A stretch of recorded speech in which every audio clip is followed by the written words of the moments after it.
Assalamu алейкум, туғандар. Амансыздарбы? Бүгін сулау 3 февраль 2025 жыл.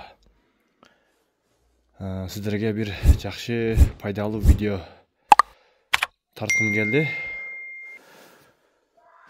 Пайдалы десек тағы болатынан анча-мынча білбегендерімізді біз сіздерден сұрайбыз, стажы бар адамдардан. Бірден лайкты басыңыздар, комментарийге жақсы ой пікір қалдырып, достарменен бөлішіп қойыңыздар бұйырса. Бұдан 10 күн мұрда бұл сарайды шығарғалдық. Жақсы просмотрға ие болды. Алла разы болсын бардыңыздардан, комментарийлер жазып, лайктардан басып, жақсы қолдап бердіңіздер. Бұл сарайымызды дағы айта кетсек қысқаша. 10-6 размер, пескоблокпен урылған. Үсті ушындай тақта жатқырылып, үстіне ылай ташталып, үсті бүткен. Ичин ылай шуақ менен шуағанбыз. Пескоблокты ешқандай зым-пым тоқылбайды. Оша пескоблоктың сыртын алды, ушыл ичин шуағамыз бардығын ичин. Асты жағы ушындай, алды жағы күленкі болған. 3 қатар пескоблок урылып.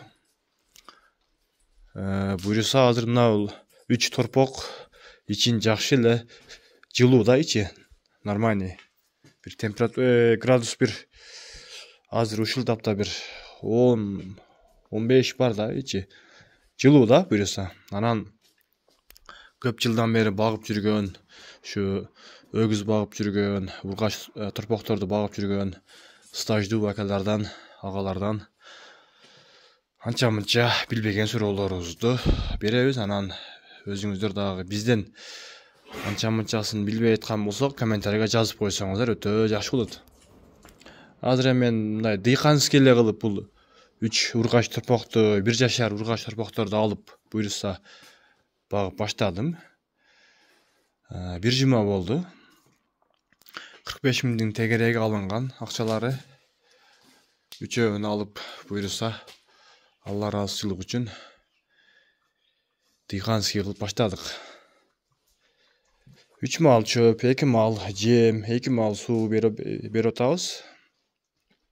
Анан дагы мисалы ушундай майда 1 жашар торпокторду баккан жакшыбы же андан чоңураак 2-3 жаш ургаш торпокторду баккан жакшыбы же өгүздөрдү багып кармагандай, мисалы кандай десем, пайдасы жакшыраак болобу? Мисалы өгүздөрдү 6-7-5 ай кармайт экен. Ал эми бул ургаш торпокторду болсо 2 ай, 3 ай кармайт экен. Мен дагы бул эми биринчи жолу багышым буйруса. Ошону мен азыр ошого бир видео чыгарайынчы деп чыгардым. Азыр эми буйруса буларга келгенден бери альбендерди бердик, анан имермек питине каршы үкөлдү бердик буйруса. Пескоблоктон урулган сарай ичи суук болуп калат экен деп комментарий көп келди эле. Андай болбойт экен туугандар. Ойлонбостон пескоблок менен сала бериңиздер сарайды. Ичи өтө сонун болот экен. Азыр ушул 3 торпок ичин өтө сонун да. Мындай орто температурасы градусу. Түнү кирсең дагы мындай нормальный да ичи. Бул ошо кыгала турганы, асты кирпич. Ушуга өткөндө жазыптыр канча кирпич кетти деп. Бунун мына ушул жерден баштап ошол жерге чейин узундугу 9 метр. Ушуга бир 300-400ге жакын кирпич кетти. Мисалы мына жерден 10-15 сантиметр цемент куюлган дагы. 418 үчтүк кетиптир. 418 үчтүк кетиптир. 414 үчтүк кетиптир. Кам кирпич 414 үчтүк кетиптир. Почти 9 метр бул. Ошол жерден ошол жерге чейин 9 метрге. Комментарийге көп жазды канча үчтүк кетти деп. Азыр эсептедим. 414 үчтүк кетиптир. Бул акырдын ичин дагы бир аз кичине болуп калыптыр дейт. Бирок жакшы эле экен азыр эми мына ушул 1 жашар торпокторго нормальный эле болуп атат. Бул жагы дагы пасыраак болуп калыптыр дейт. Азырынча жакшы эле. Эгер мына жак ашкан болсо үстүндө мынча кылып такта улап койсо дагы болот үстүнө. Аралыктары 95 сантиметрден. Мына ушул жерден бул жерге чейин 95. Азырынча эми бул жерге 10 местага ылайык болгон. Эми азыр биринчисинде буйрса 3-өөн алып 3 торпокту алып буйрса баштадык. Бир жума болду эми. Азыр эми Кудайга шүгүр жакшы. Анча-мынча мен кемчиликтерим болсо комментарийге жазыңыздар. Эгер мындай опуттуулар болгон болсо жаза кетсеңиздер, мен буйрса ошолорду турлаганга аракет жасайм. Анан жемдерине арпа, жүгөрү,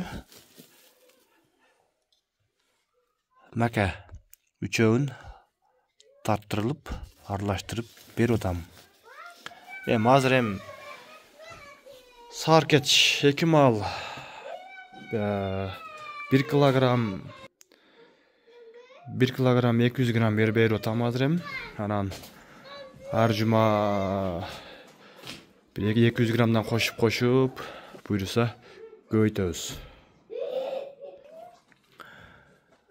Ушул торпоктор буйрса 3 айда жетилип калса керек.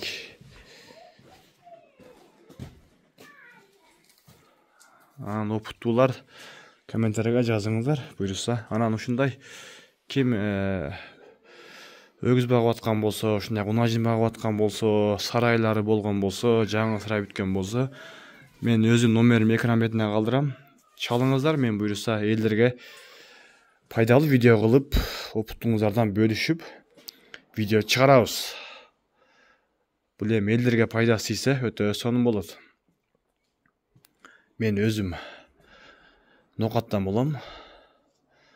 Шу нокаттын тегерегиндегилер, жакын жердегилер чалсаңыздар, мен буйрса барып, тартып, опуттуңуздар менен бөлүшүп буйрса элдерге видео кылып чыгарабыз. Азыр эми бул үчөө бир күндө бир пресске почти жетпей калат, жегенде ошо бир прессте эмесе, бир пресс жеп атат 3 малга. Анан 2 мал суу берем. Сууду бул жерге агып кирип коем. Жылуу болуп калат кыйла.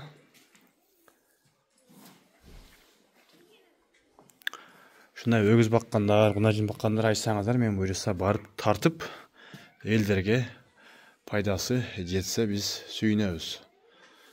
Ушул биздин каналга сөз катталыңыздар. Биз буйрса ушундай пайдалуу видеолорду чыгарып турганга аракет жасайбыз. Сиздерден жакшы комментарийлерди күтөбүз. Буйрса баардыгыңыздарга ушундай сарайларды салып, ичи толо мал койго толсун, чоң букаларга толсун. Баардыгыңыздарга ошондой чоң букаларды, ичи толо мал койлорго толушун каалайм. Азыркы мисалы